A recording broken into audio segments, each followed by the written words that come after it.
Well, good evening, everybody, and welcome back to the Biblical Anarchy Podcast live here in the LCI Green Room. Happy to be with you on this Tuesday evening, and I hope I have a pretty good show for you guys tonight. I didn't have a guest lined up for this week, and I thought instead of trying to last minute tag someone or invite someone on and try to rush some sort of conversation. There's other podcasters I know who I could have done that with, but when I have someone on, I don't want them to be like, hey, I last minute thought of you. It's not really a complimentary thing to tell someone.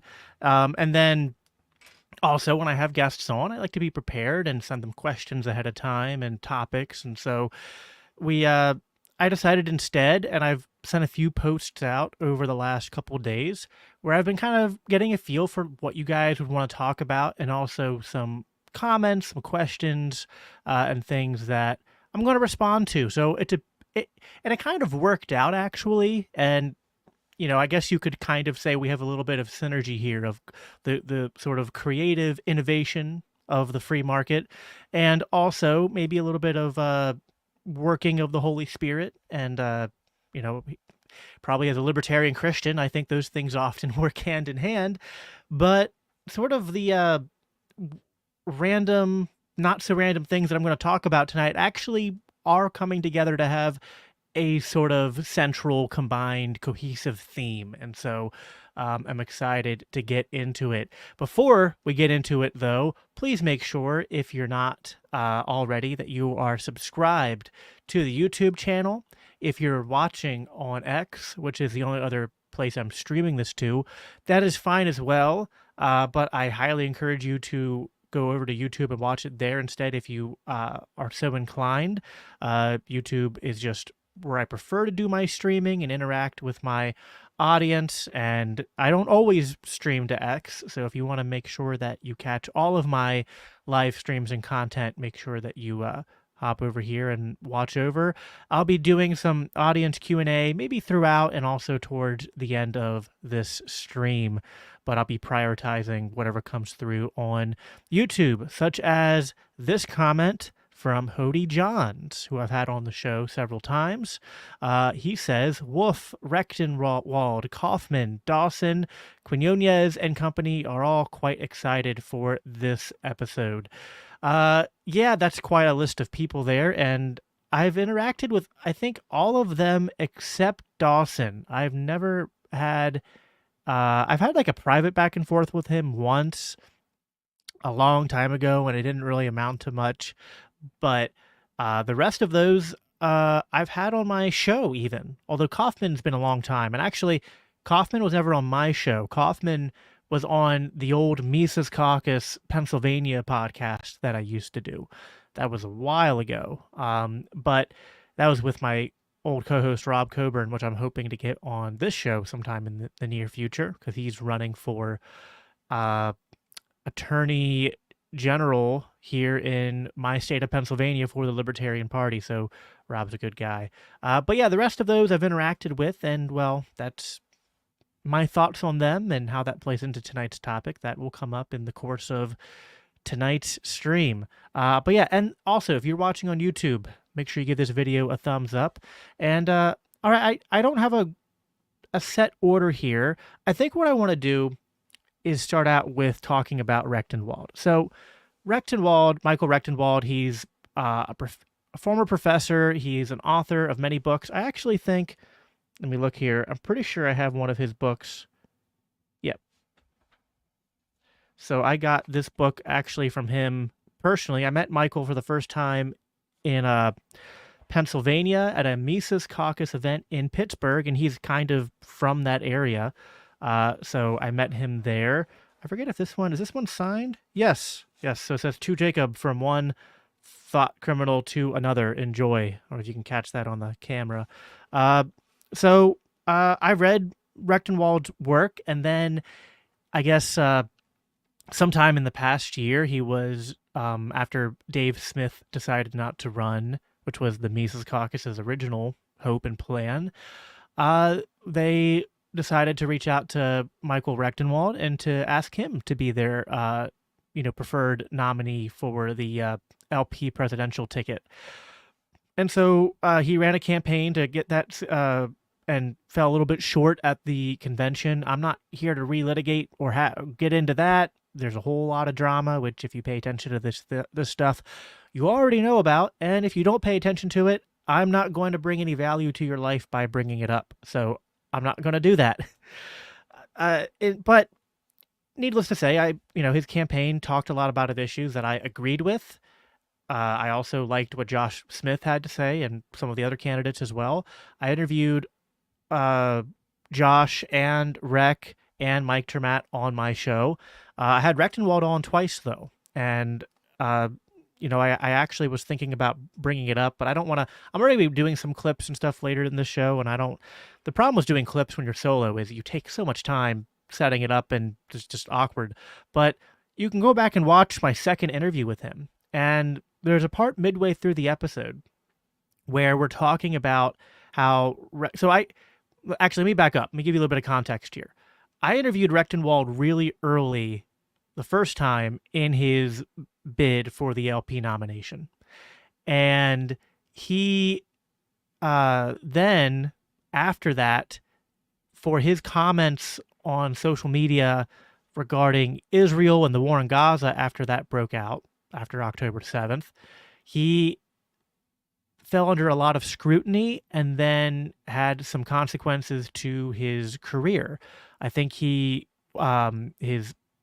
position as like a senior fellow at like the one with a Hillsdale that he used to be I guess like a professor or a lecturer at. He lost that position. His publisher, I think, I don't know the right word for it, like took him off their publisher lists, right? Disassociated with him. And so he suffered a lot of personal, economic, financial consequences for his position on the war in Gaza, statements that I agreed with. And when I had him then on the show many months later, as the campaign was much more in the swing of things, we talked about that.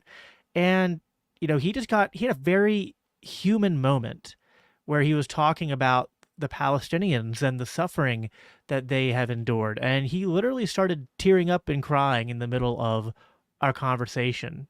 And it was, regardless of what happened at the LP convention, and he's had, some highs and some lows, but I am talking about some of the recent stuff regarding Rectenwald with the context of knowing him and believing that in his heart of hearts, what is motivating him is the same thing that motivated him in our conversation, which is a deep, heartfelt level of like outrage of being emotionally, mentally, spiritually disturbed at the amount of human suffering and death and devastation that not just war, broadly speaking, causes, but at what's going on in the situation in Israel and Gaza, which, he is also a Christian.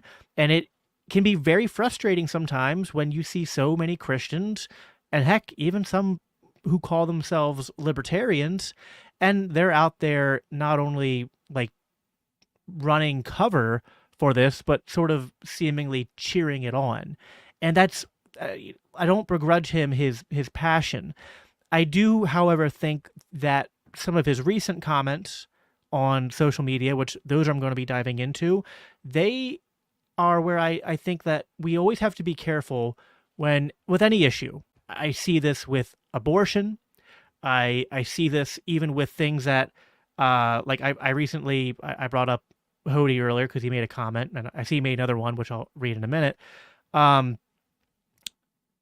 Even though I've been very vocal in my opinions regarding like trans or gender ideology and LGBT issues and how that kind of relates to Christianity and libertarianism, that's another issue where people can get carried away in their zeal and their emotions.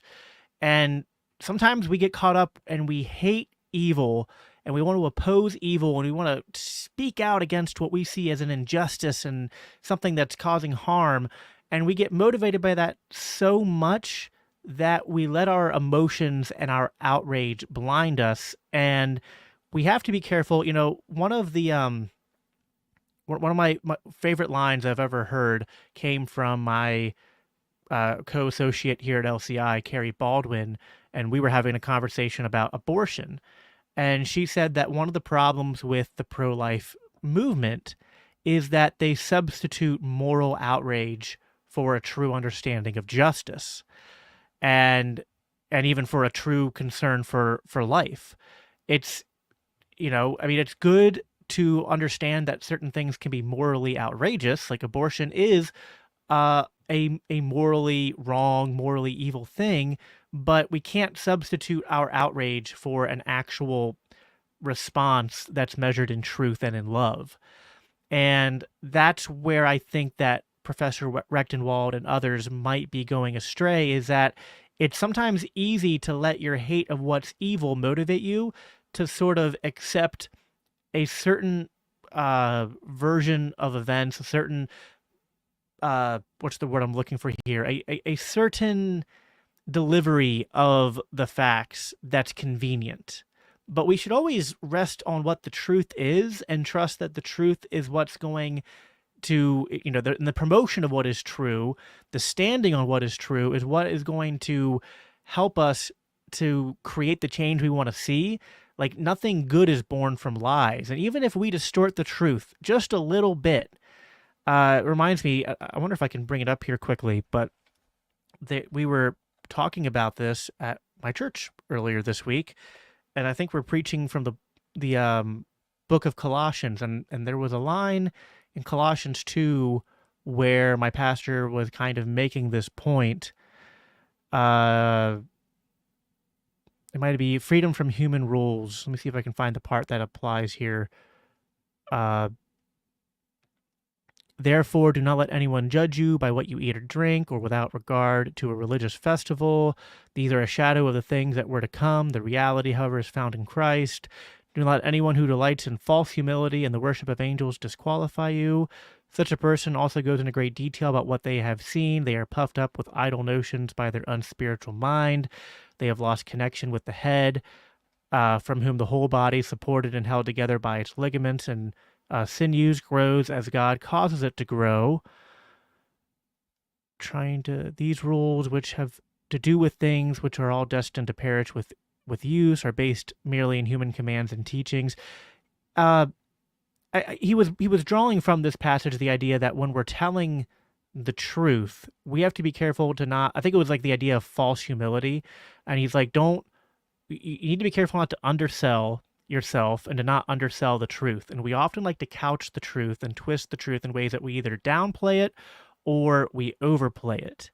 And that's what I'm worried is going on with a lot of people, is that I don't necessarily, like some others, think they're motivated by hate, but rather they're motivated by, well, this is convenient. Like, if this stuff is true, even at maybe in the back of their head, they know maybe I should have researched this more, or maybe I know this is kind of overstating the case, but it helps my cause, and it satisfies sort of like my, and this is where we have to be careful, because, Jesus got mad, right? Anger can be well used and used in a Christ-like fashion, but where we cross over, when our anger crosses over from being Christ-like to being of the flesh, is when we forsake the truth. And that's what I'm worried is going on here. So let me read some comments quick, and then this should be an interesting episode. I hope so. Thank you, Anon. Hody said, I know many of these folks do have some personal issues that have led to bigotry.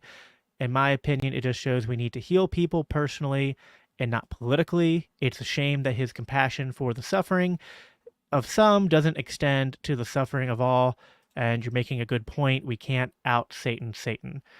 Yeah, I think that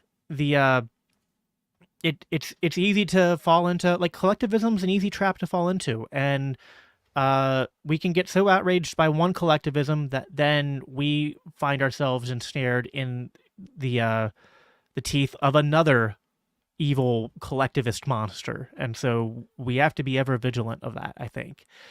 So, all right, let me do some screen share here. Present, share screen, and we're going to go here. All right, so this is a post I bookmarked of Rectenwald. There's also another post he made, which I didn't think to get ahead of time, where it kind of was like the premise of the thumbnail that I put up here was Rectenwald made a post saying that like Jesus essentially wasn't Jewish and that Judaism isn't even real Judaism, like modern Judaism.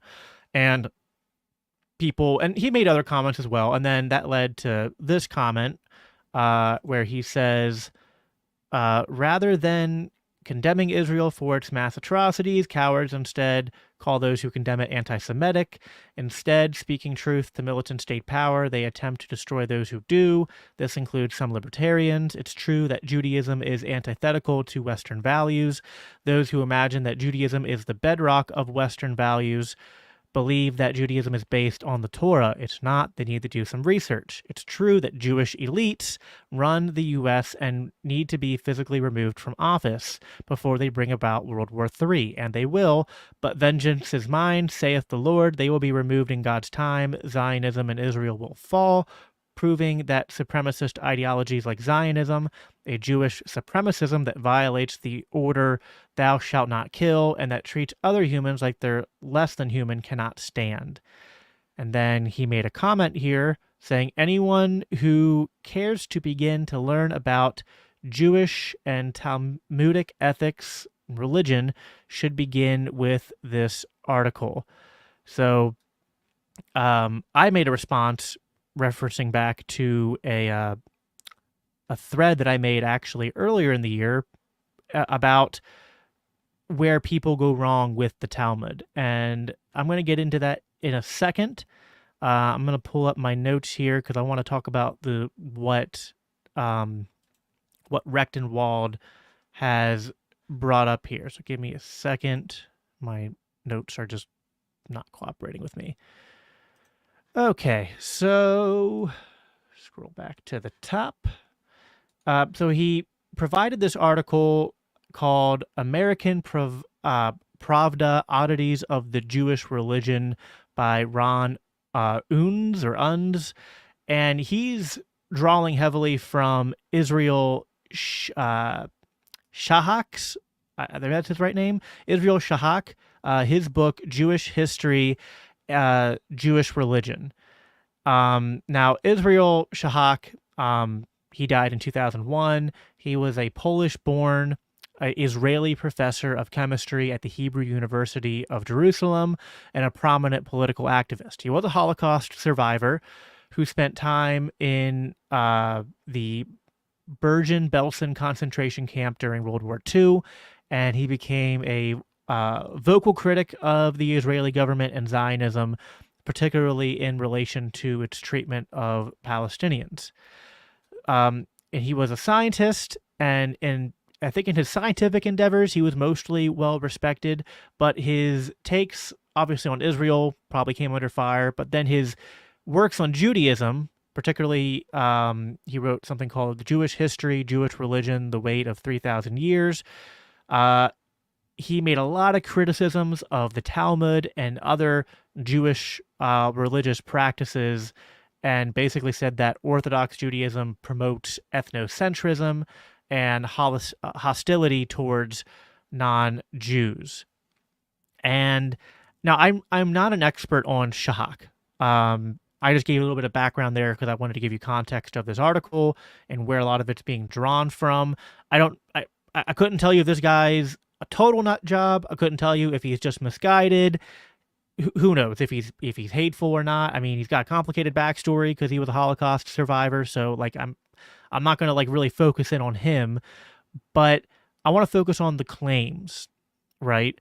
And I'm just for the sake of time, I can't really dive into every single claim, but I'm gonna I picked a few that kind of seem to be central, and I'm going to try and do my best to explain those and show where I think they're wrong. And I would say that the other claims that you come across, you can do very similar deconstructions and breakdowns of.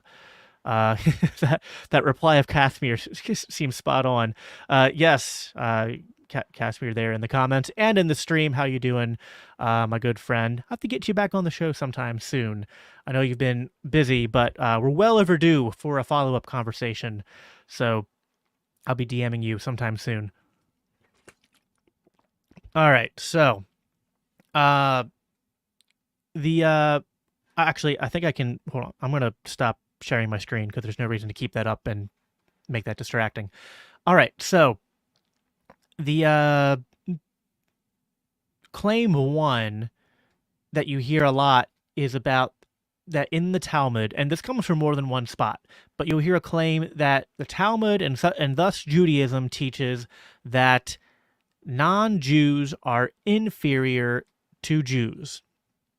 And I want to dive into that. So this comes from at least one of the citations, the part of the Talmud titled the Sanhedrin, and it's from, and I don't know how they exactly label it, but it's called Sanhedrin 59 A, and so here's the part that they read from. It says, quote, "If a Gentile strikes a Jew, the Gentile is liable to death.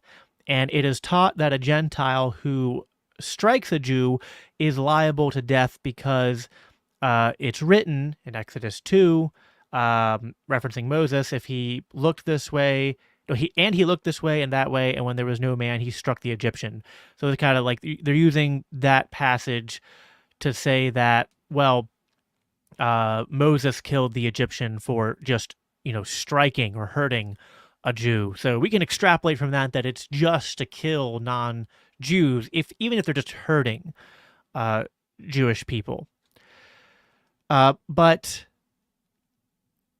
there's a little bit more if you actually read this in its broader context, and also to kind of understand what the Talmud is. And there's a term that's used in the Talmud and discussions of the Talmud called Gemara, and the Talmud it's a collection of a lot of different writings, and I'm not even saying that I'm an expert on it, but I'm able to just do research and understand these things. And the Talmud is not like scripture. And even within Judaism, even rabbinic Judaism that views the Talmud as authoritative, it's not authoritative in the same way in Judaism as the Torah, as the Tanakh, the prophets, and all that are. The Talmud is just sort of like a collection of arguments and traditions, and sort of like getting into the weeds, like really far into the weeds, like the very arcane, very particular minutia of like Torah law and Jewish law, and like working out, and it's often like in the form of a discussion or a debate, which is what the Gemara is sort of referencing here. And so it often is sort of like it's almost like a weird, like, not quite Mott and Bailey, but like what happens is like people will point out the most controversial thing and then leave out that if you just keep reading, that really controversial thing is sort of rebutted and struck down by what's being talked about just like immediately further down the page. So let's keep reading here. So also in Sanhedrin, actually, I think I mixed up my notes here. So Sanhedrin 59b talks about the killing of, no, I don't, sorry, it's just confusing. So 58b is what I just read, and now I'm going to go and we're going to jump ahead to, well, hold on, I should have let me scroll back up here. I wrote down all these notes in a rush this morning getting ready for this. I know, all right, I don't know where it is in my notes. I'm going to scroll again. Here we go, okay. The discussion continues right after that line where Rabbi, I think it's Hanina, says a Gentile who strikes a Jew is liable to be killed. But then the rebuttal says one who slaps his fellow on the cheek is as though he struck the divine presence. And so this passage is initially suggesting that you should have harsher sentences for the non-Jews, but then it later goes on to say, but actually anyone who strikes anyone is striking someone who's made in the image of God. And they call that, they've struck the divine presence. And so this is not like it's basically, no, listen, like let's be honest, right?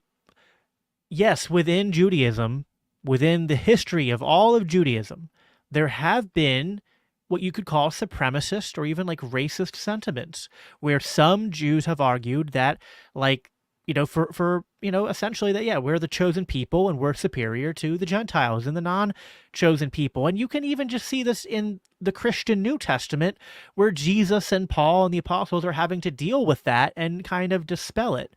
So I'm not whitewashing that, but what I'm saying is that Judaism is not it's not made up just of the sum of its worst adherents or parts, and that even within the Talmud, which I don't view as authoritative at all as a Christian, but I can read this and go, okay, I can see here that within this rabbinic debate that's going on in the text, it's not like Judaism is teaching and therefore the Jews are superior. It's like, okay, it's recording how someone made that argument, and then someone else in the this rabbinic tradition said, no, like actually anyone who strikes anyone is guilty in the same way, whether they strike a Jew or a non-Jew. And so it lands on saying that it would be equally offensive and that they should be treated the same. Immediately after this, that was Sanhedrin 58. B, and now in Sanhedrin 59A, and sorry, I got confused because I put this in my notes out of order because, again, I was rushing. Sanhedrin 59A continues the same sort of track where it says that a Gentile, this is from Rabbi Yohanan, a Gentile who engages in the study of Torah is liable to receive the death penalty. As it is stated, Moses commanded us the Torah, an inheritance of the congregation of Jacob, referencing Deuteronomy 33:4, indicating that it is an inheritance for us and not for them. However, immediately after this, the Gemara provides a counter interpretation, saying, so I didn't put down who wrote this, but the next rabbi, I presume, says, but it is that to say that non-Jews. Sorry, let me read this. But is that to say that non-Jews are prohibited from studying Torah entirely? Is it not taught that a Gentile who studies the Torah is like a high priest? As it is stated, quote, which if a man do, he shall live by them. That's Leviticus 18:5. It does not say if a Jew does, but rather a man. This teaches that even a Gentile who studies Torah is considered like a high priest. And then it also goes on to say that the Gentiles are held to the Novitic laws, which is, I think, that was also brought up in Sanhedrin 58. If I remember, I was reading this today. I've read it before, but I was refreshing my memory. But it was like, hey, the Gentiles are held to the Noahic covenant and the Noahic laws. They only know about that if they study the Torah. So, like, actually, it's good. We should encourage them to study the Torah so they get to know more about the one true God. And so, again, it's like it's just presenting, people working out, like, what different rabbis thought about this. Is there some ugliness there? Sure. Yeah, some Jews definitely had that opinion. And I'm not saying that doesn't exist, but let's also be honest, there's been Christians throughout history. Like, I could go probably through Catholic writings and Eastern Orthodox writings and find some pretty hateful, racist, discriminatory writings about the Jews or about Muslims or Arabs or other races or women, condoning slavery. Like, there's kind of this ugly history in all of our different traditions and cultures and religions. Now I don't, I hold to biblical inerrancy. I think that the the Old Testament, the New Testament Bible, the canon, I don't think that in there anything is taught that promotes those things. But just, again, to be clear, in the writings of Christians, of Christian theologians, of even certain church fathers, of different traditions, and etc. Yeah, that stuff exists, and their practices as well. But it is, and you can find this in the Old and the New Testament, the idea that we're made in God's image, uh, things that Jesus and Paul teach, that these push us to understand that actually we should be opposed to these things. And that same spirit that drove Christians to oppose slavery and become abolitionists and to oppose racism, uh, that's also, like, it's in the Old Testament, so it stands to reason that even Jews and Judaism throughout history have been motivated by that and have been pushing to reform in their own circles to not condone the people who take those texts and take them in hateful, discriminatory ways. Yeah, as Cantus Firmus, my buddy Cody Cook brings up, there's some pretty awful stuff in Protestant writings. What did Luther write? I think it was like against the Jews or something like that.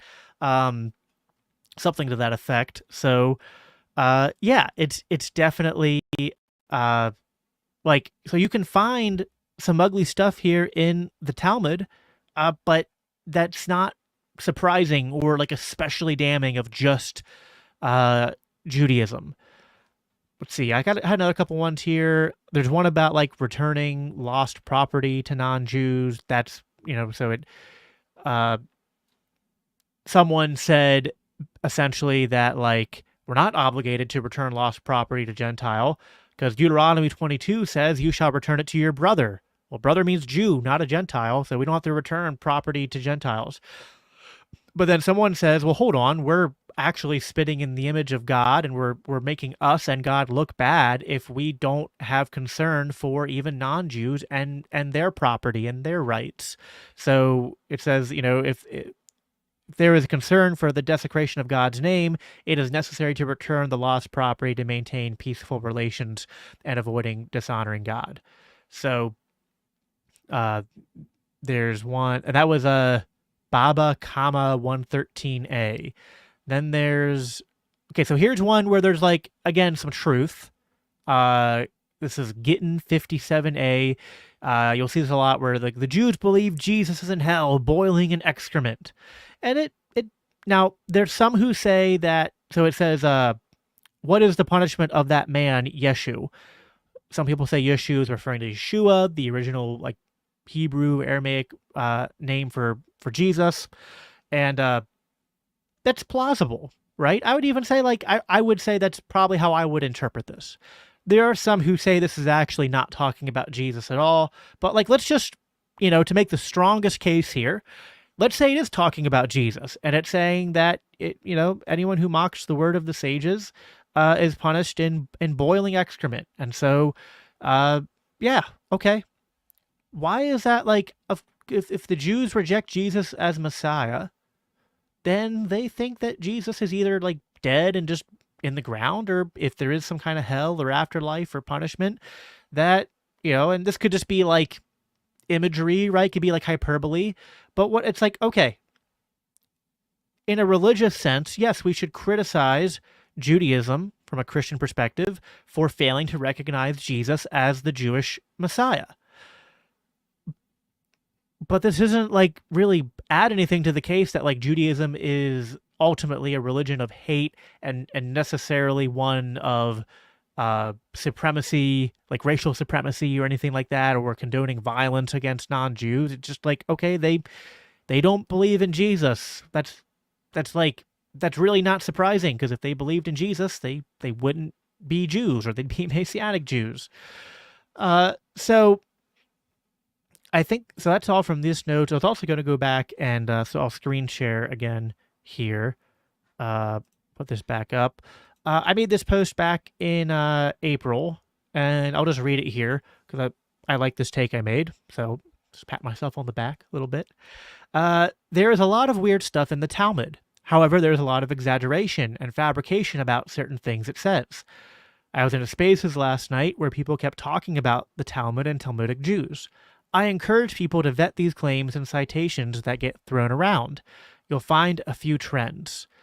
1. Some claims are made up. When you go to the Talmud, it's either not at all saying what was said, or at most it's an extreme rewriting with additions. And that's, I think, if I remember, yeah, so here's one down here. Someone posted this. I'm going to blow this up here. This does not exist.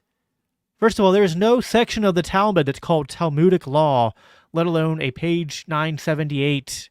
Like, this is literally entirely made up. And you'll find a lot of stuff like this. Or it's like they take things like the stuff I just read you, and they don't provide the context, and they make it even worse. Like, they really exaggerate it. So that happens a lot. I think down here I said that it could, like, that one could be somewhat misquoted from Sanhedrin 97 B, but it doesn't even talk about what's being said here.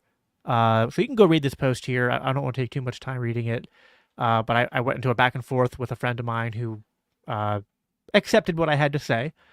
2. Some claims are absolutely valid, but not well contextualized. The Talmud often presents a series of debates where people present hypotheticals which are extreme, such as, like I just read, non-Jews who read the Torah should be killed, but if you keep reading, these get answered, resolved, and people say, no, actually, they should be commended for reading Torah.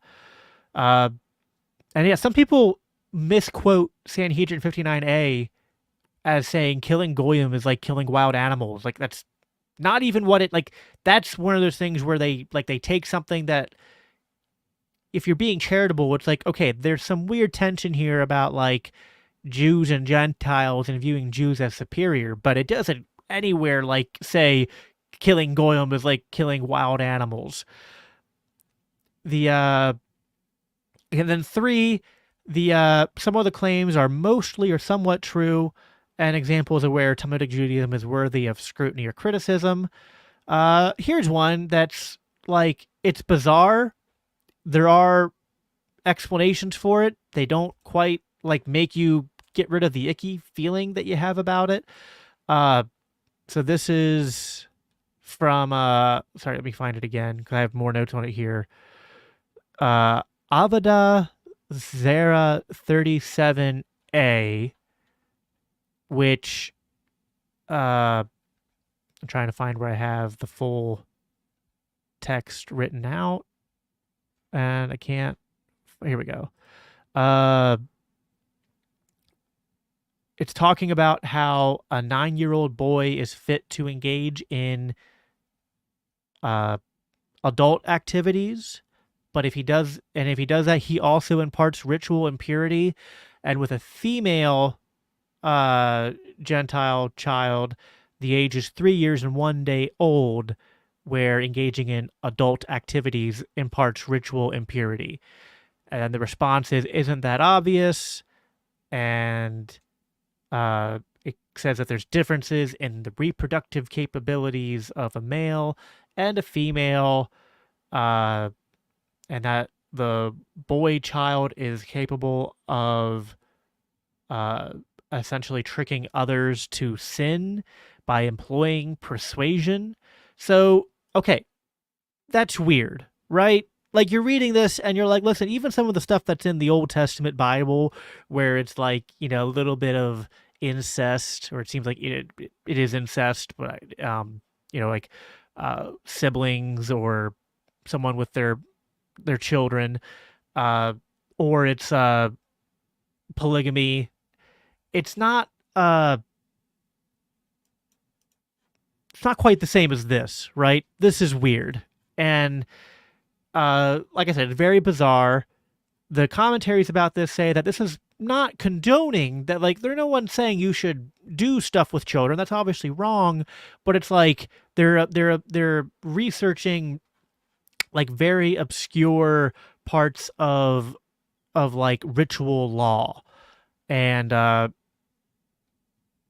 essentially like it's all just theoretical, because yeah, there were ancient Jewish purity laws, and people very concerned about ritual purity and impurity and the need for the community to remain ritually pure, and so uh, it's not condoning the inappropriate behavior or immoral behavior, but it's linking it to like, okay, like if this stuff happens, like what's the legal framework for how we deal with the ritual purity and impurity side of this? It's like, okay, that's weird. There are certainly, like, from a Christian perspective, things to talk about there where, like, you go, yeah, isn't this kind of the problem with legalism and uh, viewing the law as our savior and uh, sort of adding in all this sort of like man-made tradition and additions uh, on top of the what's revealed in God's law. Like there are legitimate criticisms to be made there and legitimate things to like look at Judaism and the Talmud and go like, hey, these are things that are marks against it. But where it goes too far is to read this and go, Judaism is a pedophilic satanic cult that teaches Jews that it's okay to do adult things with children. That's not true. It's not. There are things here to criticize, and that's kind of what I end my point. So in my Twitter post, I said, I'll end on this. I encourage people to do research when people present claims of the Talmud. It's not even one book. It's a collection of writings, covers a lot of ground. I'm not saying the Talmud is inspired, and it's not wrong to critically examine it. But like most things on the internet, a little work is required to tell truth from fiction. We should throw out clearly false information and claims as it weakens the criticisms that are valid. Judaism should be open to criticism like any other religion and ideology. There are valid criticisms to make. Valid criticisms I myself make. Integrity and intellectual rigor are all I am admonishing people to have in this regard. So, I didn't even see that. I didn't read the whole article. So apparently, Jews pray to Satan as often to God. That's anyway. I think that's a good place to end on this. I guess I'll throw this back to Professor Rectenwald, because he. But that's what Stephen. You're going to have to be clear here. That's what says. I don't know what you're referencing. If you're referencing the last thing I talked about from the Talmud, it does not say it's okay. It just says what would and what wouldn't impart ritual and purity, and how would you deal with that. It doesn't say go do this or this is okay. This is moral. Actually, there's nothing wrong with this. It doesn't say that in the text. It just has to deal with ritual and purity. So if that's what you're talking about, you're wrong. If you're talking about something else, I'll need you to clarify. All right. And I'll end on this as sort of like a plea to Professor Rectenwald if he watches this and gets this far. There's a lot of other things in that article and things that you've said regarding Judaism that I find just, I'm not labeling you. I'm not trying to censor you. I respect you. I've had you on my show multiple times, and I do this not because I view you as my enemy. I view you as a friend. I view you as a brother in Christ. And I want the things that you say that are good, that are correct, that are based in righteousness, that are based in a desire for justice and an outrage at human suffering and tragedy that happens in war, and the ways in which Christians are sometimes caught up in justifying and excusing this stuff. I get it. Believe me, I have done so much posting and so many episodes and even debates on this topic. I am very much motivated by wanting to oppose war and wanting to oppose the war crimes that are going on in Israel. And it's even okay from a Christian to criticize Judaism, but let's do it in a way that represents the truth and not that gives into like really lazy intellectual stuff that we find on the internet that is presented in a way that like, it would be easier for us to condemn Israel if it was just like, oh, and Israel's bad not just for all these other reasons, but they're motivated by Judaism, which is automatically the same as Zionism, which is automatically just this pedophilic, satanic, globalist cult. But that doesn't comport with reality, and we actually discredit ourselves when we are not engaged in truthful speech. Casimir saying I got that wrong, that it's what's being discussed is the fate of the victim. Yeah, I mean, I think it's about like what I could be wrong. The way I read it was that like if something these people do these things or did were victims of certain things, that it imparts ritual impurity, and like, well, like when does it impart ritual impurity? And it's like, okay, at these ages it does, and then it's like, okay, what would happen after that? But the point is, like, and even if I'm not a an expert on the Talmud, but I can just read the text and go, okay, this is really weird, but what it's not doing is the promotion of pedophilia.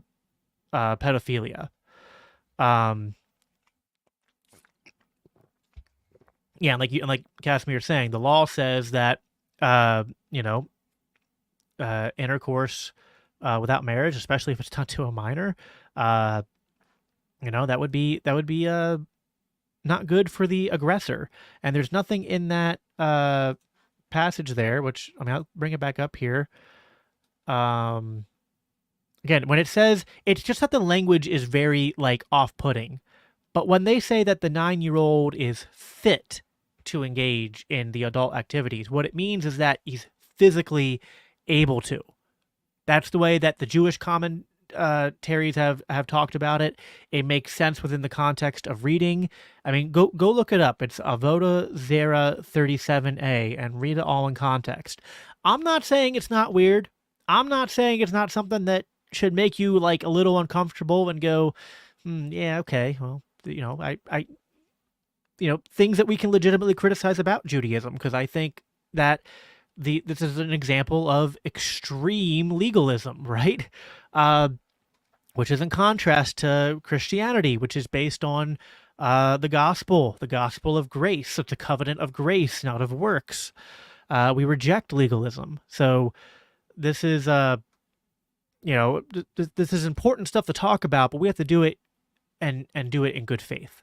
So, all right. I want to move on to, so I was talking about Rectenwald. A lot of people have claimed he's anti-Semitic and bigoted. Because I know him, I'm being charitable, and I don't think those things. I just think he's wrong, and I just want him to hear the words of those who are exhorting him to do better, such as myself, and to look into this more. But, there's this broader theme and concern that a lot of people think that the Christian right, especially like the dissident Christian right, like the alternative Christian right, not to call it the alt-right, but that they are bigoted or at least comfortable with bigotry, with racism, with sexism, with and if you're coming from a more progressive mindset, you would add in he will add in homophobic or transphobic, xenophobic, stuff like that. I wouldn't use those terms, but like those are the accusations being leveled. And the dissident right's kind of a large group. I mean, you have ANCAPs like me, Christian libertarians. You would have, I guess, MAGA would count as dissident right, and a lot of them are Christians. And then you have Christian nationalists, and there's other groups that exist within there. There's like theonomists, which have always existed. They're not always like a loud group, but they're, I would say, like at least adjacent to kind of like being, dissident right wing. Populist right might be another way to describe it. And I wanted to talk a little bit about that, moving off of talking about Rectenwald, but, the people, actually a lot of the people that Hody brought up in his first comment. And it's a spectrum, right? It's like there's people like Stephen Wolfe, there's people like Andrew Wilson, there's people like Pete Quinones, people like C.J. Engel. There's a lot of people I can think of, and a lot of these people that I have interacted with, and I have kind of different takes on all of them. But I wanted to kind of just talk a little bit about the ideology, and I'm going to focus on Christian nationalism. Uh, might in the future do an episode talking more about MAGA and my thoughts on that movement and experiences with that. But I want to focus on Christian nationalism because I've spent a lot of time talking to Christian nationalists. So, but before I get into that, let me just make sure I haven't missed any comments here because I want to make sure I'm hearing all your comments. The gunpowder and vanilla agreed, recorded debates rather than scripture and law. Hody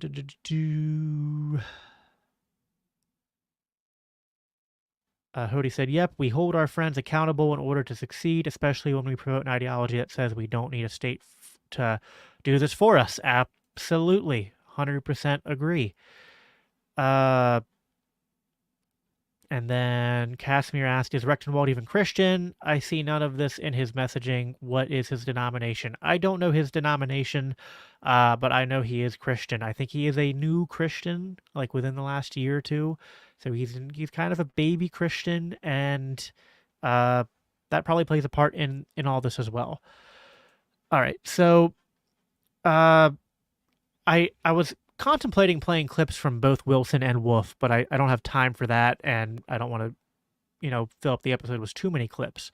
But I've interacted with Andrew Wilson and Stephen Wolfe the most. I've interacted with a couple other guys in that list, but Stephen Wolfe and Andrew Wilson the most. I did a debate with Andrew Wilson on his show, and I called into his show a couple times, and I've reviewed his content. He's reviewed my content.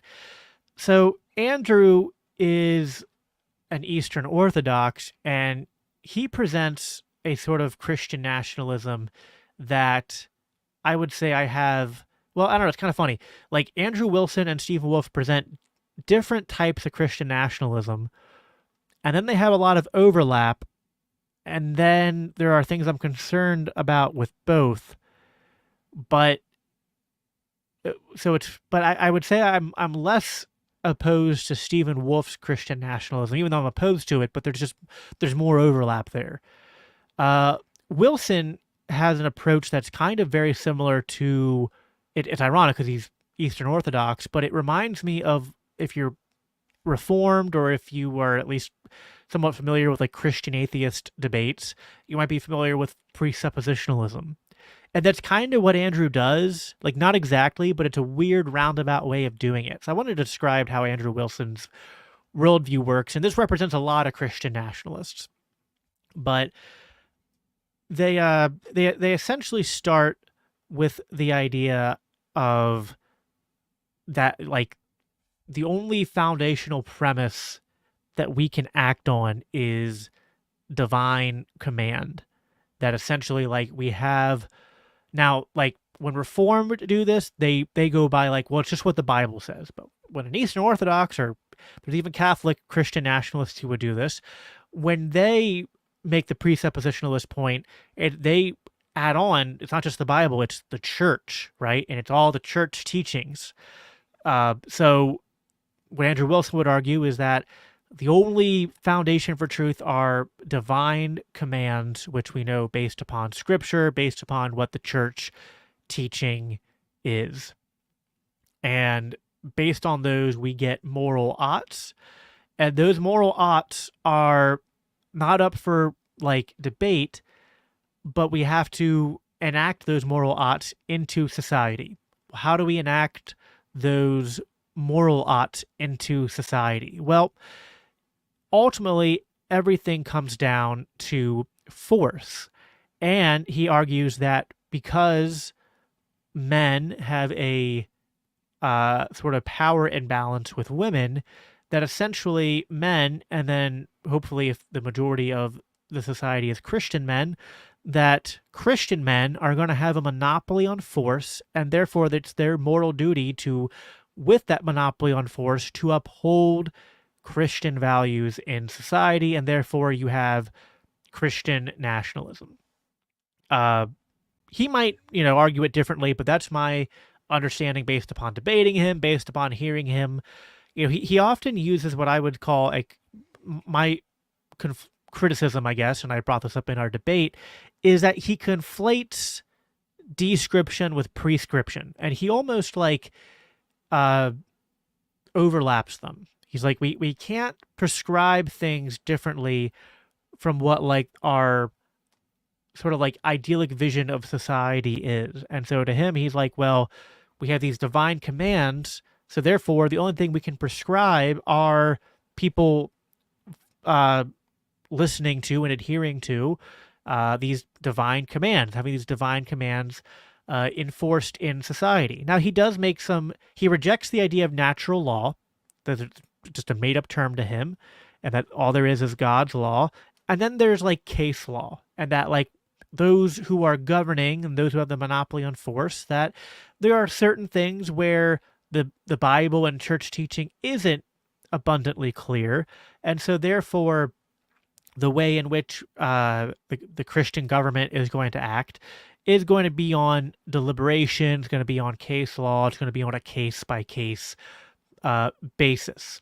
For example, when I was challenging him on taxation, because I believe taxation is theft, and I believe the Bible actually, when you read it entirely and in context, would uphold that belief. But he says, well, no, taxation isn't theft. It can be theft, but it's kind of a case-by-case basis, because it's not wrong to take people's property by force as long as what you're taking it for is just. And so it's sort of like, if you're taking it and the money's going towards something that would be upheld by his understanding of Christian values and divine command, then it's good. Or if it's it's almost like ends justify the means as well, right? Or it's something that he believes people, he would say, well, they consented to it because it was local, but it's a little bit messy there.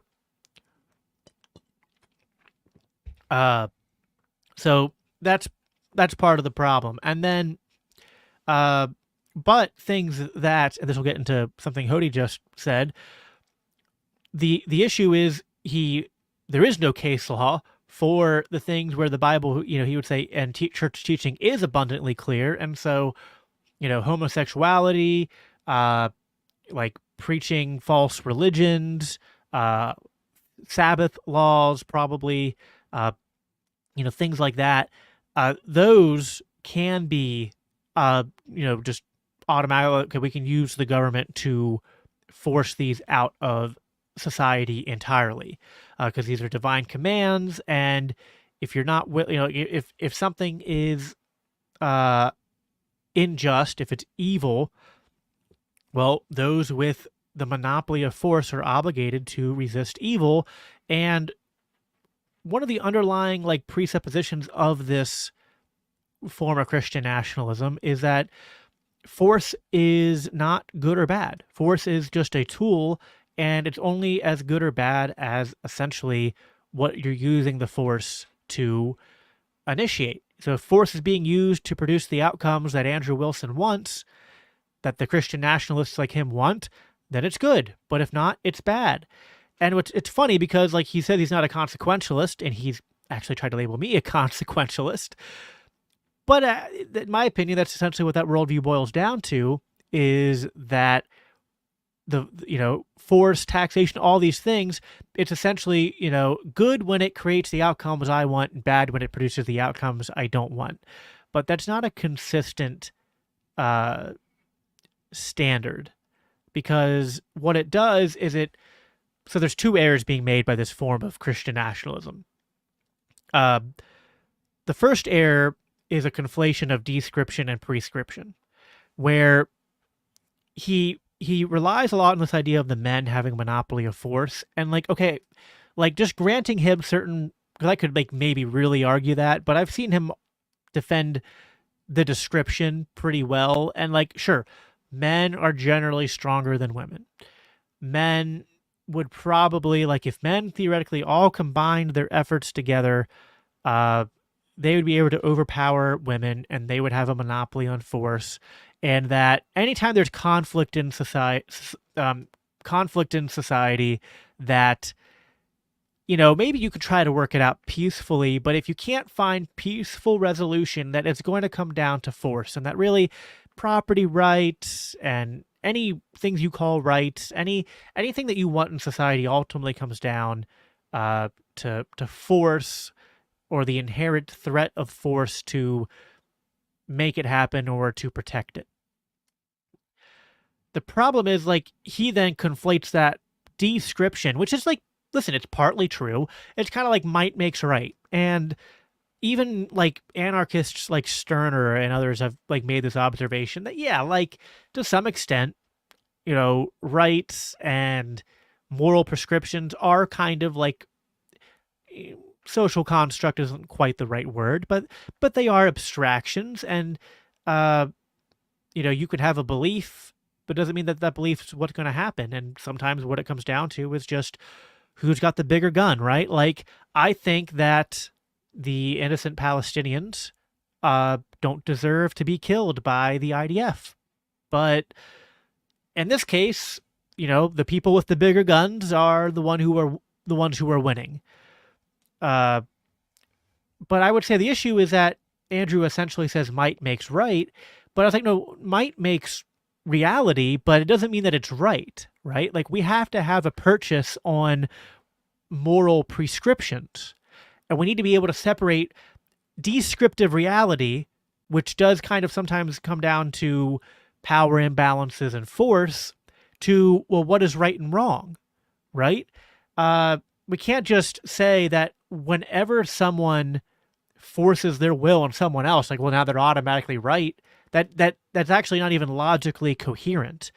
That's not a moral system. Now, you could just say, I don't believe in morality, right? And that's almost what Stirner did, is like, well, morality just doesn't really, I mean, Stirner's weird. I'm not saying that's exactly what he said, but essentially what it boils down to is, in Stirner's worldview, is that, rights and morality is more of a spook of sorts, and it really just comes down to, like, your own individual ability to act in the world and to, protect your own freedoms and liberties and to act on your own desires. And that's really all that matters. And that's okay. Yeah. To some extent, force is often what decides outcomes, but we, especially as Christians, should understand that just because, like, if the law of the land is abortion up to 40 months and people do that, that doesn't make it okay. Might doesn't make right. So that's part of his problem. And then the other issue, which is what I was alluding to before this, is that it boils down to this sort of consequentialism, and the issue is that you don't have objective standards to rest on. And so what's really funny about Andrew Wilson's Christian nationalism, then, to kind of like segue this to Stephen Wolfe, is that even though they start from really different premises, right? Because Stephen Wolfe is someone who says, I do believe in natural law. And he doesn't really believe that government should operate on divine command. So I was going to bring up so I'm going to bring up another, let me go to my bookmarks. And I'm going to click here. And we're going to maximize this. All right, I'm going to bring this back up. So I'm going to play a few clips. I'm going to skip around here of Stephen Wolfe from a recent video he did. And at first it might seem weird because what he's doing is contrasting theonomy, which is kind of similar to theocracy, but there's a little bit of a distinction. But he's comparing theonomy to natural law. So he's defining his terms really weird. But what ends up happening is that he's critiquing a specific type of theonomy called non-legislative theonomy, which he says is akin to libertarianism, and he's half right. But essentially what he ends up doing is treating theonomy as libertarianism, because what he says is that, like, well, the problem with this non-legislative theonomy is that it doesn't have a government and a central executive that can do all these different things that we need. So anyway, just kind of understand that. I'm going to uh, play this clip here, and you'll kind of see what I mean. I guess I'm going to skip around a little bit.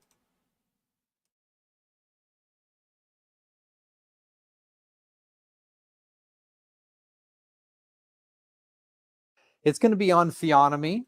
Very exciting. Sorry, I was muted. Guys, give me like ones in the chat or thumbs up if you can hear that. And some of the ways to distinguish myself from theonomy. I was talking to a friend the other day, and but he's actually a theonomist. I think he'd say he's a general equity theonomist. And it was about an event where we might do some kind of debate or speak about this issue in some way together or with others. And I was thinking about that framing. Is it theonomy versus natural law? Now, a lot of theonomists say that they affirm natural law. I think Doug Wilson has said that he affirms natural law. I've heard like Toby Sumpner said that he affirms natural law. And so it's interesting. So I don't know if it's the framing of that is exactly right. If I represent the natural law side, but there is, I think there are differences. But in particular, if you talk about theonomy, there's a certain branch of theonomy which may be more of a purist theonomy, I suppose. General equity, I guess, can be a little looser in how they do law, I suppose. But the probably the purist type of theonomy is I think that's what I'm going to end up debating against. So I wanted to have some preliminary thoughts as I think through how to approach this topic a bit. And is it really accurate to say that Stephen Wolfe has the theonomic or has the natural law position? If that's the right framing. And as I was thinking about this, I'm thinking that the right framing, like the two sides, it seems to me that the two sides are it's essentially to eliminate politics. I know that might surprise and probably offend a few people, but I think that is the difference. It's politics versus theonomy, and I think that at least the purest form of theonomy is an escape from politics. Or to put it differently, it's essentially to eliminate politics. Now, as you move further away from the purists, I'd say that there is an entrance of politics. But at the same time, I think there still is, even among sort of the moderate theonomists, a tendency to escape politics. So what do I mean by politics? Let me begin by that. So the first thing is, politics is decision. That's what it is. It's a matter of decision. What do I mean by decision? What I mean is that the people, either themselves in like a pure democracy or referendums, but or the legislature, the representatives who represent those people, they deliberate upon something and they make a decision, and that decision is legislation. That decision is law. Law says do this or don't do that, and then it's usually accompanied with that would be some sanction, some punishment, some fine, or whatever it is. But it's a matter of decision. Because in politics and political animal, and we being political animals, we look upon our society and we want to engage that society with ideas and with identifying problems, identifying evils, identifying what is good, and goods that we should seek, and then asserting that that identification, and then from there try to find means to attain that, try to find means for that to obtain within society. And that's politics, broadly speaking. It's a matter of deliberation and then fundamentally of decision. Ordinarily, it's a decision of a legislature. It can also be an executive if they've been empowered by the legislature to do certain things within a certain limited scope. That would also be a matter of decision. I guess adjudication and judicial branch would also be decision.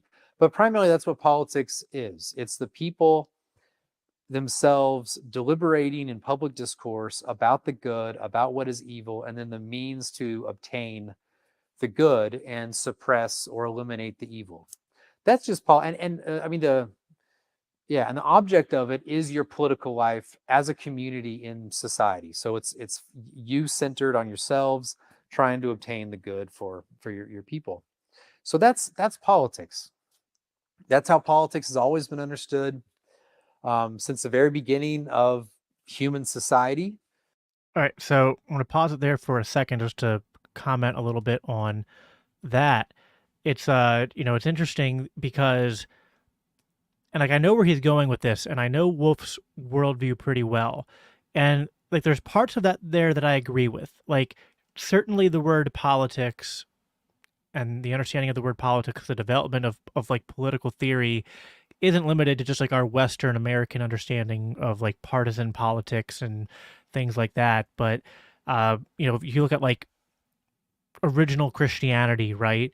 It was in essence, and they would have thought of themselves this way, as it was a religious movement, but it had political undertones and consequences as well, right? And politics is more than like voting and law, but it's like what people do in a more traditional historic sense. The book behind me on this side, Exiles by Preston Sprinkle, he makes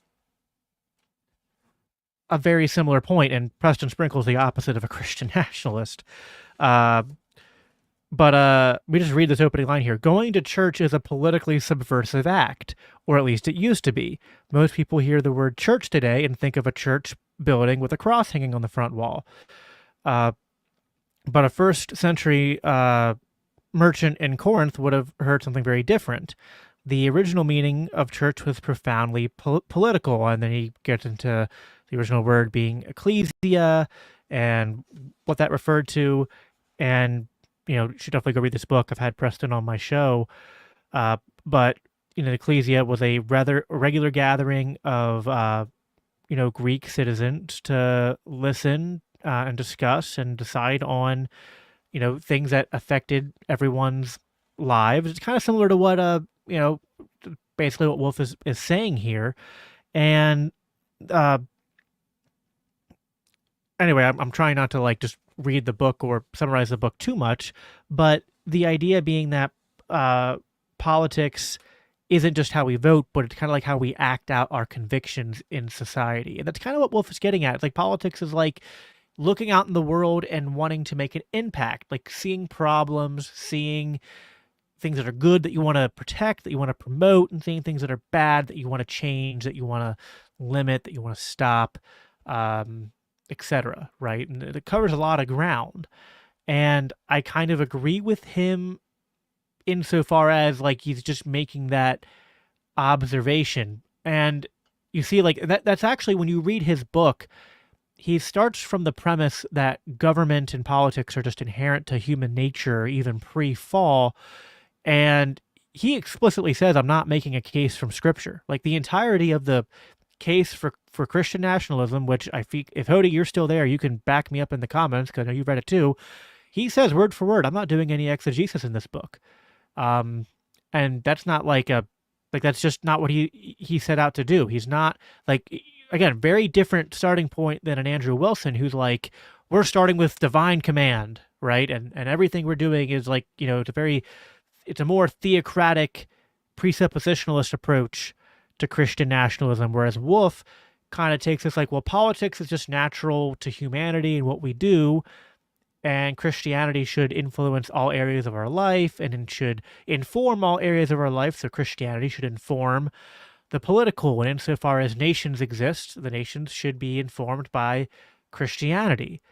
But the ultimate mechanism of how he constructs his Christian nationalism is inverted from Wolfe, inverted from Wilson, because Wilson starts with Christian divine command and then defines government by that, but Wolfe defines government and politics and then figures out, how Christianity fits into those natural goods. And in fact, in our conversations, when you go back and listen to me and Wolfe talk, we have very different approaches here, because although I have an approach that's more similar to Wilson in that I start with the Bible, but I just think that Wilson and his type are so fundamentally wrong, like 180 degrees in many cases off the mark of what the Bible actually commands us to do, pertaining to human relationships and government and authority and etc.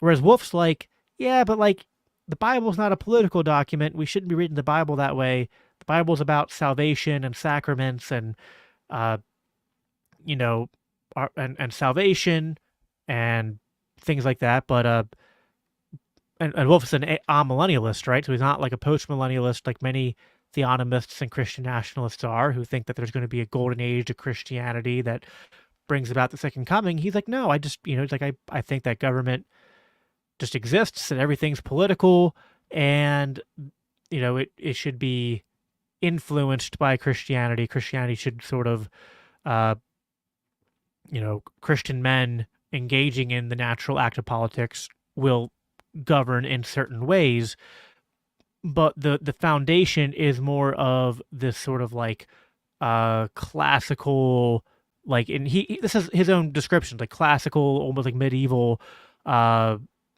philosophy and understanding of government and law and etc. So yeah, Hody backs me up. He starts by saying he's not using the Bible or Christian. He does refer a lot to like certain like Protestant tradition. Uh, but even then, it's like, but that's kind of like the whole idea of Protestantism is that tradition is not a, it's an authority figure, sure. Like I don't completely dismiss church authority, but it's not an infallible church authority. It's not an infallible source of authority. So I can read Calvin and go yes, yes, yes, no. Whereas I read the Bible and I just go yes. It's all like I don't go through the Bible and go yes, no, yes, no. But when I read church fathers, I read whether they're Catholic, Eastern Orthodox, Protestant, whatever, I can find things I really agree with, and then other things where I go, nope, that's we're gonna, what's that expression, like when you eat the fish, you chew the meat and you spit out the bones, right? Like there's meat and bones, and with anything from church, whether it's churches today or church history, church teachings, there's often fish and bones, and you gotta uh, separate the meat from the bones, so to speak, and spit out the bones. Well, that's a good way to put it, Hody. Wolfe is how can politics be best for Christianity, and Wilson is the how can Christianity be best for politics. Uh, so all right, I'm running a little bit over. I'm gonna try to get through this quick as I can. I'm gonna try to skip ahead a little bit here in this Wolfe clip to get to the parts I wanted to end on.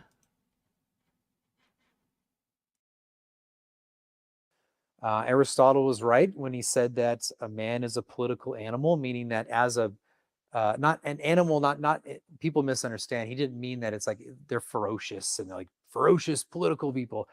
No, it just means that the sort of creature that man is a political creature. It means that in discourse, which means there's no legislation.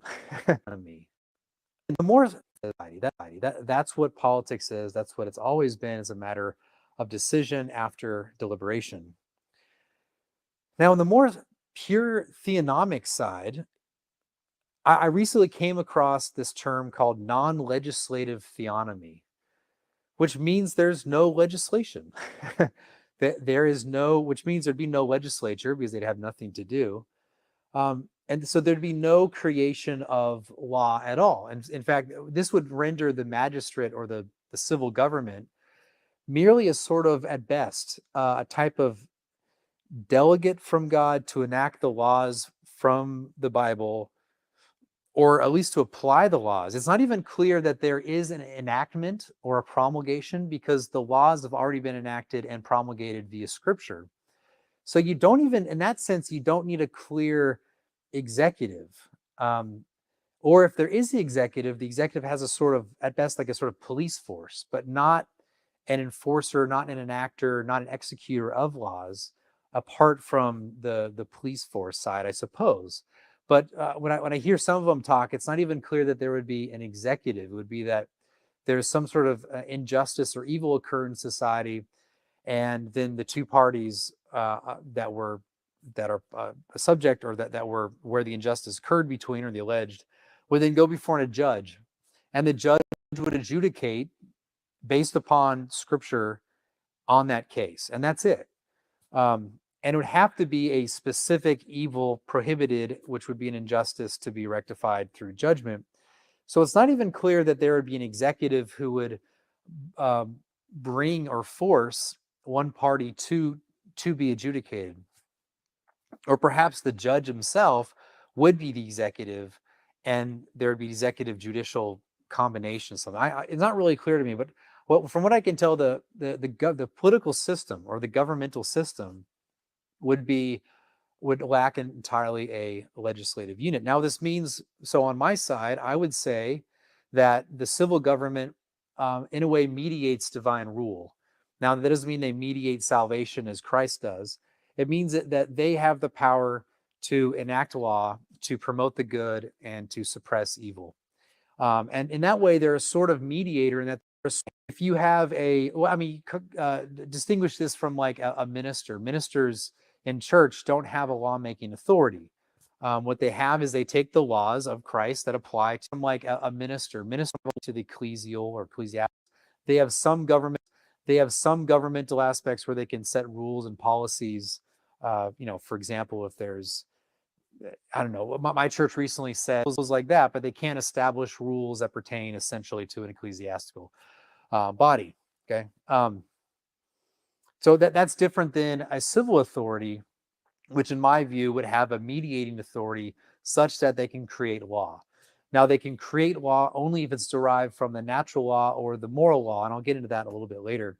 But if you distinguish all of that from theonomy, there's just there's no legislature. It's not a clear system of executive with judicial, and they have no lawmaking authority at all. Now, this is what leads to a lot of theonomists to be extremely libertarian.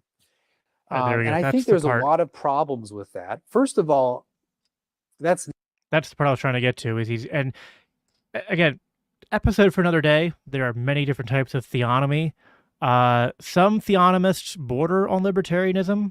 They're still not really libertarian in my view, but I can see the point he's making, whereas a lot of them they advocate for a very limited government that would be libertarian in a lot of ways, although a lot of them still end up in we gotta stone the gays, unfortunately, which is like not libertarian, but at least they're like, guys like Gary North and others are like, yeah, government shouldn't be fighting wars. It's like, okay, that's good. And government shouldn't be printing currency. It's like, okay, that's good. And yeah, we definitely want small and decentralized. Okay, that's good. And yeah, definitely still got to stone the gays. It's like, well, all right, hold on. you lost me there.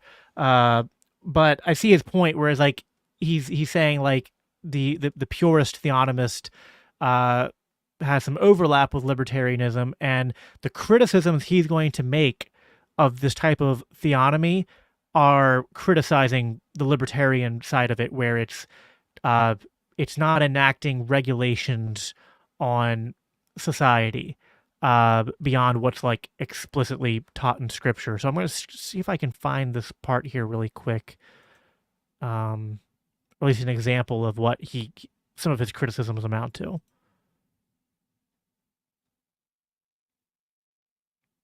Sorry, it's buffering because I skipped ahead.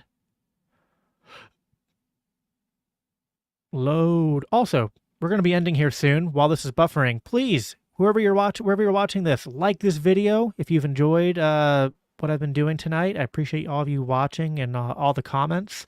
The thumbs up helps the algorithm, helps more people find this. So I appreciate that. Is it not going to load? That's depressing.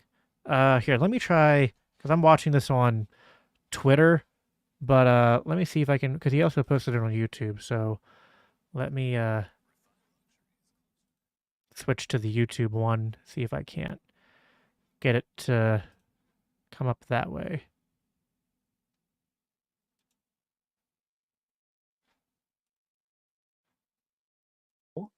Did not actually commit an injustice in itself.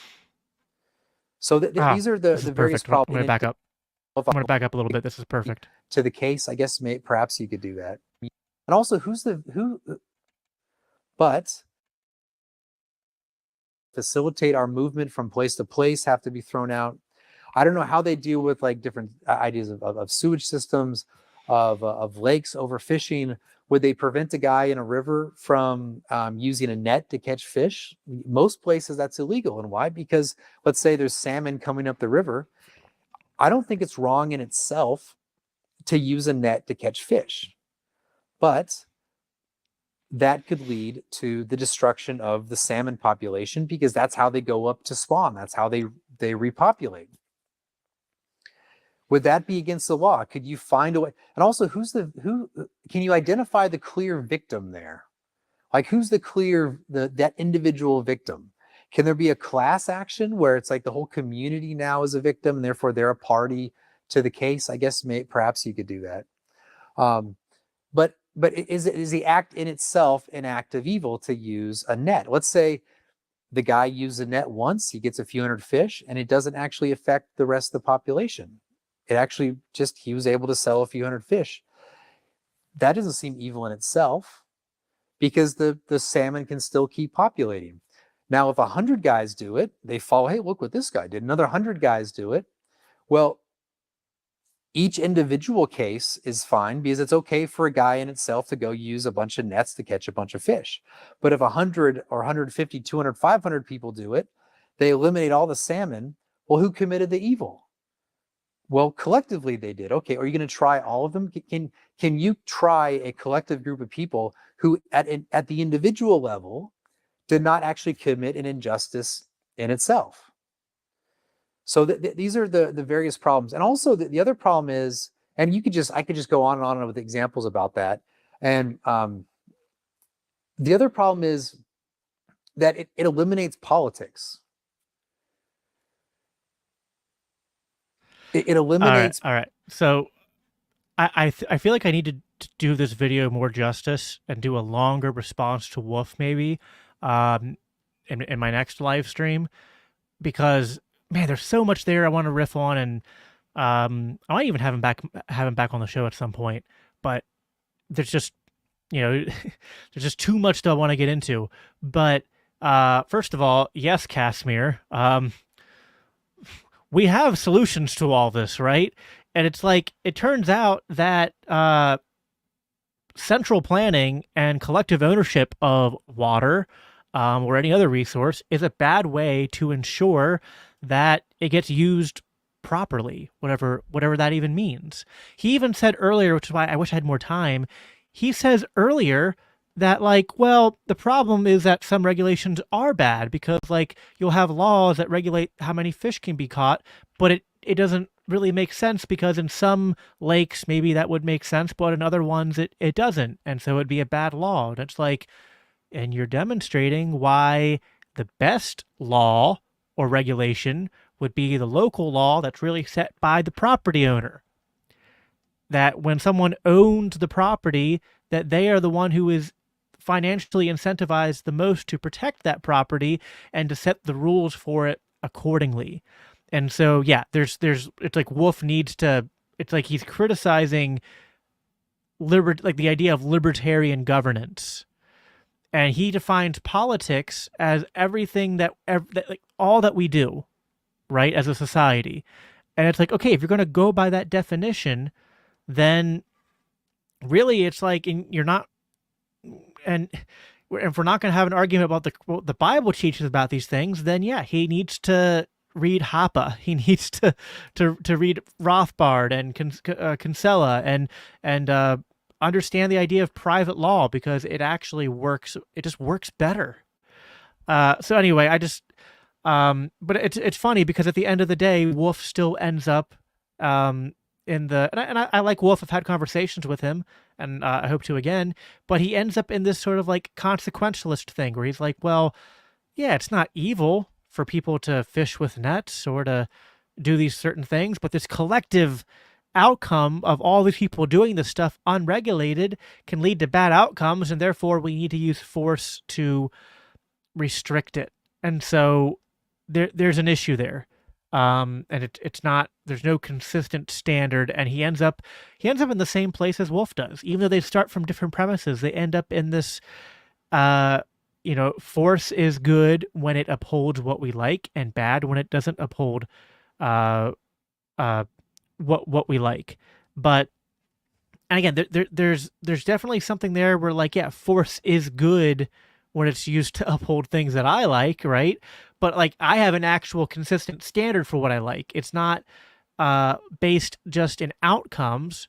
It's not consequentialism. It's here is the just use of force based on objective principles, based on objective natural law, and based on the objective teachings of what's taught in the Bible. So I'll have to respond more to this in another episode because I'm at an hour and a half and I'm 15 minutes over what I promised my wife I would do, and I need to I need to go spend some time with her before I go to bed tonight. So I appreciate all of you guys hanging out with me tonight. I had a lot to cover, and by the way, I saw your comment, Alt. Where can further material? If you're on Twitter, look me up at Biblical Anarchy. Send me a message, and I'll send you some resources.